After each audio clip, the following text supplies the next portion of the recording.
বন্ধুসকল মোৰ নতুন ভিডিঅ'লে আকৌ এবাৰ আপোনালোকক স্বাগতম জনাইছো। আজিৰ ভিডিঅ'টো খুবেই ধুনীয়া ভিডিঅ' আৰু ইয়াৰ আগতে মই এটা ভিডিঅ' আপোনালোকক দেখাইছিলো নেনিতালৰ।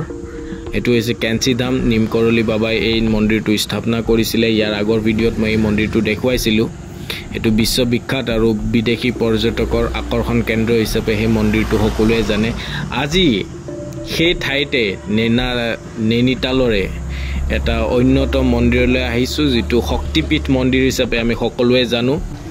সতীমাৰ শৰীৰক বিষ্ণুৱে যেতিয়া সুদৰ্শন চক্ৰৰে 51টা ভাগত কাটি পেলাইছিলে, তে প্ৰত্যেকটো ভাগতে এটা এটা শক্তিপীঠ নিৰ্মাণ হৈছিলে। তাৰে এটা অন্যতম শক্তিপীঠ হিচাপে আজি যেটো মই ঠাইত আহিছো, সেইটো নেনা দেৱী মন্দিৰ হিচাপে সকলোৱে জানে। এই নেনা দেৱী মন্দিৰত অৰ্থটোৱে হৈছে সতীমাৰ ইয়াতে চকু পৰিছিলে, যাৰ কাৰণে এই মন্দিৰটোক আমি নেনা দেৱী মন্দিৰ হিচাপে জানো। নেনাৰ আন এটা নাম হৈছে চকু। এই মন্দিৰটো খুবেই পবিত্ৰ। যি ধৰণে আমাৰ অসমত কামাখ্যা মা বিখ্যাত, বিশ্ববিখ্যাত এটা শক্তিপীঠ, সেই ধৰণে আজি যেটো ঠাইত মই আহিছো এইটো এটা শক্তিপীঠে হয়। ইয়াতে ভগৱান সতীমাৰ চকু পৰিছিলে। আৰু আহকচোন মোৰ ভিডিঅ'ত আৰু আপোনালোকক কি দেখুৱাব পাৰো চাওচোন।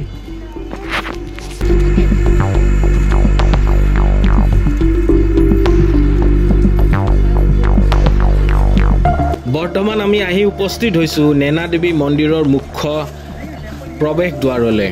এই মন্দিৰটোত আহিয়ে যেটো মনত এটা অনুভৱ হৈছে, এইটো সঁচাই এটা বেলেগ অনুভৱ হৈছে। এই মন্দিৰটো এটা শক্তি মন্দিৰ। আপোনালোকক মই আগতেও কৈছো শক্তি মন্দিৰ। ইয়াতে সতীমাৰ চকু পৰিছিলে। যি ধৰণে আমি কামাখ্যা মাত অসমক আমি প্ৰাৰ্থনা কৰোঁ, সেই একে শক্তিপীঠ আজি যোনটো মন্দিৰত মই আহিছোঁ, সেই একে শক্তিপীঠ সঁচাই পবিত্ৰ। ইয়াতে আপোনালোকে প্ৰসাদ লৈ ভিতৰত মাক পূজা কৰিব পাৰে। এই মন্দিৰটোত খুবেই মাহাত্ম্য থকা মন্দিৰ বুলি সকলোৱে জানে, বা মনৰ কামনা বা মনৰ আশাবোৰ ইয়াতে আহি পূৰণ হয়। এই মন্দিৰটোত মই আহি কেনে গম পালোঁ যে ভিতৰত আপোনাৰ মোবাইল ফোনটো নিবলৈ দিয়ে, কিন্তু তাতে আপোনাৰ কেমেৰা কৰিবলৈ নিদিয়ে আৰু ফটোগ্ৰাফী এলাউ নাই। কাৰণটো হ'ল কিছুমান আগতে ইয়াতে আপত্তিজনকভাৱে কিছুমান ৰীল বনাইছিলে, আৰু যাৰ পৰিণতিত আজি আমি সকলোৱে ভুগি আছোঁ। ভিতৰ চোৱাত আমাক কেমেৰা কৰিবলৈ দিয়া নহ'ল বা ফটোগ্ৰাফী কৰিবলৈ দিয়া নহ'ল। কিছুমানৰ ভুলৰ কাৰণে আমি সকলোৱে ভুক্তভোগী হ'বলগীয়া হয়। আৰু এনেকুৱা এটা পবিত্ৰ স্থানত তেনেকুৱা ধৰণৰ কাম যাতে কোনো নকৰে। পবিত্ৰ বস্তু সদায় পবিত্ৰ হৈ থাকিবলৈ দিয়ক। নিজৰ কিবা ইচ্ছা থাকিলে তেখেতসকলে বাহিৰত যায় সেই নিজৰ ইচ্ছা পূৰণ কৰক। কিছুমান পবিত্ৰ স্থলক আমি পবিত্ৰ হিচাপে ৰখাটো উচিত। যিয়ে নহওক, মই এই মন্দিৰৰ ভিতৰ চোৱাত মই আপোনালোকক দেখুৱাবলৈ নাপালোঁ, যাৰ বাবে মই খুবেই দুখিত। যিমানখিনি হওক মই বাহিৰৰ পৰাই ভিতৰ চোৱা দেখুৱাবলৈ যত্ন কৰিছোঁ। মন্দিৰটো নেনিতালৰ নেনি ঝিলৰ লগতেই অৱস্থিত আৰু খুবেই ধুনীয়া পৰিৱেশত এই মন্দিৰটো আছে আৰু খুবেই ধুনীয়া। 1880 চনত এই মন্দিৰটো ভূমিস্খলনৰ কাৰণে নষ্ট হৈ গৈছিলে। পিছত ইয়াক আকৌ পুনৰ নিৰ্মাণ কৰিছে। মন্দিৰটোত সোমাই প্ৰথমতে আপোনালোকে হনুমানৰ এটা বিশাল মূৰ্তি পাব। সেইবোৰ সকলোকে পূজা কৰি মাৰ ওচৰত যায় আপুনি পূজা কৰিব পাৰে। আৰু তাতে কাপোৰ বান্ধাৰো পৰম্পৰা কিছুমান আছে। তাতে আপোনাৰ মনোকামনাবিলাক ক'ব পাৰে। কোৱা হয় যে তাতে এই ধৰণে কৰিলে মানে মনৰ আশাবিলাক পূৰণ হয় বুলি কয়। আৰু আপোনালোকে এই মন্দিৰলৈ আহিব পাৰে, কাৰণ শক্তিপীঠ আমি সকলোৱে মানো। আৰু 51টা শক্তিপীঠ আমাৰ গোটেই বিশ্বত আছে।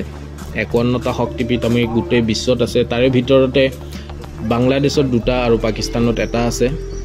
মানুহৰ ভুলৰ পৰিণতিৰ বাবে আজি মন্দিৰো ভাগ হৈ থাকিলে।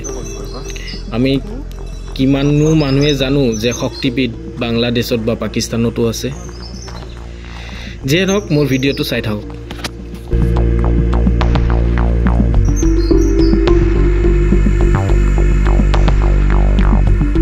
মই মন্দিৰৰ পৰা দৰ্শন কৰি ওলাই আহিলোঁ। মই প্ৰথমে কৈছোঁ যে আপোনালোকক মন্দিৰৰ ভিতৰ চোৱাত মইতো দেখুৱাবলৈ নাপালোঁ, যাৰ বাবে মই খুবেই দুখিত। মই মন্দিৰৰ বাহিৰৰ ফালে ওলাই আহিলোঁ। বৰ্তমান মই মন্দিৰৰ পিছফালে আছোঁ, য'ত এটা সুন্দৰ নেনি ঝিল এটা আছে, য'ত বিশ্ববিখ্যাত এই নেনি ঝিল। এই ভিডিঅ'ত সেইটো মই আপোনালোক পিছত দেখুৱাম নেনি ঝিলৰ ওপৰত ভিডিঅ'টো মই বহুত আহি থকা সময়ত মই দেখাবলৈ যত্ন কৰিম আজি মই মন্দিৰটোত আহি মই খুবেই নথৈ আনন্দিত আপোনালোকেও যদি এই মন্দিৰটোত আহিব বিচাৰে তেনেহলে আপোনালোকে আহিব পাৰে আপোনালোকে নেনিতাললৈকে আহিব লাগিব আৰু নেনিতালৰ ওচৰতে একেবাৰে ওচৰতে এই মন্দিৰটো আছে আপোনালোকে আহি দৰ্শন কৰিব পাৰে আৰু নেনিতালত কেইবাটাও আপোনাৰ নেনি ঝিল আছে কেইবাটাও আছে 7টা আপোনাৰ নেনি ঝিল থকা আছে ভীমতাল সাততাল নকুচিয়াতাল সুপ্ৰাতাল মালৱাতাল হৰিশতাল और লেখমতাল এই সকলো বিবিলাক একোটা ঝিল হয় ইয়াতে আহিব পাৰে খুবেই ধুনীয়া পৰিৱেশ